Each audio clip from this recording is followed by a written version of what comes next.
O'zbekiston 2030 strategiyasini mahallani rivojlantirish va jamiyatni yuksaltirish yilida amalga oshirishga doir davlat dasturi bo'yicha amaliy tadbirlarning 56-maqsadi monopol sohalarni bozor tamoyillariga izchil o'tkazish, iqtisodiyotda xususiy sektor ulushini oshirish, tadbirkorlarga erkin faoliyat yuritishi uchun eng qulay sharoitlar yaratish masalalarini ko'zda tutadi. Jizzax viloyat raqobatni rivojlantirish va iste'molchilar huquqlarini himoya qilish boshqarmasi bosh mutaxassisi Salohiddin Egamqulov bu haqda biz bilan suhbatda shunday deydi. O'zbekiston Respublikasi Prezidentining 2026-yil 16-fevraldagi mahallalarni rivojlantirish va jamiyatni yuksaltirish yilida ustuvor yo'nalishlar bo'yicha islohotlar dasturlari va O'zbekiston 2030 strategiyasini amalga oshirish bo'yicha davlat dasturi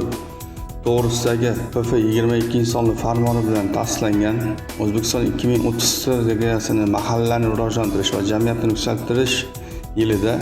amalga oshirishga oid davlat dasturi bo'yicha amaliy tadbirlar rejasining 56-maqsadi monopol sohalarni bozor tamoyillariga izchil o'tkazish, iqtisodiyotda xususiy sektor ulushini oshirish, tadbirkorlarga erkin faoliyat yuritish uchun eng qulay sharoitlar yaratishdir. 56-maqsadda raqobatni rivojlantirish va iste'molchilar huquqlarini himoya qilish qo'mitasiga qo'yilgan vazifalardan biri tovar va moliya bozorlarida, shuningdek davlat xaridlarida raqobat muhitini ta'minlashdir. Jumladan, tovar va moliya bozorlarida raqobat muhitini ta'minlash, kartel kelishuvlar hamda til biriktirish holatlarini oldindan aniqlash va kelgusida bu kabi holatlarga yo'l qo'ymaslikni ta'minlovchi